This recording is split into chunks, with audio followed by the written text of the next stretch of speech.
নমস্কার বন্ধুরা, welcome to SN news. তো বন্ধুরা, সমস্ত জল্পনার অবসান ঘটিয়ে গ্রেগ স্টুয়ার্টকে ফাইনালি সই করে নিল মোহনবাগান। এবং যেটা তোমাদের কাল থেকে বলেও আসছিলাম যে মোহনবাগানেই সই করতে চলেছে গ্রেগ স্টুয়ার্ট। তো শোনা যাচ্ছে 1+1 ইয়ারের ডিলে একটা চুক্তি মোহনবাগানের সাথে হয়েছে। তো এবার আইএসএল এর কথা বললে প্রথমে জামশেদপুর এফসি, তারপর মুম্বাই সিটি এফসি, এবং এবার আমরা মোহনবাগানেই খেলতে দেখতে চলেছি এই গ্রেগ স্টুয়ার্টকে। তো হুগো বোস ও জনি কাউকের মতো প্লেয়ারদের ছেড়ে দেওয়ার পর কম কিন্তু বিতর্ক তৈরি হয়নি মোহনবাগানকে নিয়ে। কারণ ওই পজিশনে খেলার জন্য মোহনবাগান কাকে নিয়ে আসবে তা নিয়ে কিন্তু প্রচুর রিউমারও বেরিয়ে এসেছিল। কিন্তু সেই সময় একবারও এই গ্রেগ স্টুয়ার্টের নামটা কোথাও থেকে বা কারোর মুখে কোনোদিনও শোনা যায়নি। আর সত্যি বলতে এটাই হচ্ছে মোহনবাগান, সমর্থকদের আগাগোড়ায় চমক দিতে ভালোবাসে।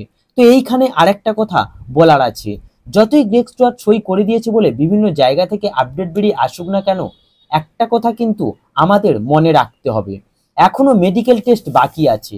সেই টেস্টে যদি পাশ করতে পারে তবেই কিন্তু মোহনবাগানে কনফার্ম বলে ধরা হবে, আর পাস না করতে পারলে তাকে কিন্তু মোহনবাগান সই করাবে না।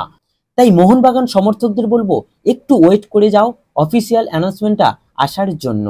তাছাড়া গ্রেগ স্টুয়ার্টের কিন্তু একটা অপারেশন হয়েছিল, এবং সেটা এপ্রিল মাসে। আর সেই অপারেশনের পর নিজেকে কত তাড়াতাড়ি রিকভারি করতে পেরেছে সেটাও কিন্তু একটা দেখার বিষয়।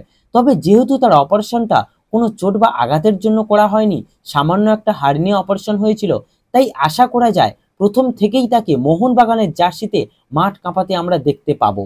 আর একটা সময় তো শোনা গিয়েছিল তার হার্নিয়ার অপারেশন করার সমস্ত খরচ যেহেতু তার সেই সময়ের বর্তমান ক্লাব বহন করেছিল, তাই গ্রেগ স্টুয়ার্টকে তারা রেখে দিতে পারে, বা গ্রেগ স্টুয়ার্ট নিজেই সেই ক্লাবে কন্টিনিউ করতে পারে।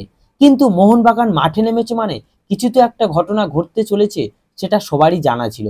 আর শেষ পর্যন্ত মোহনবাগান তাকে সইও করিয়ে নিল। তো এবার কিন্তু গোল্ডেন বলটা সামনের মরশুমে কে পেতে চলেছে তা নিয়ে কিন্তু দিমিত্রি পেত্রাদোস ও গ্রেগ স্টুয়ার্টের মধ্যে একটা লড়াই হতে চলেছে।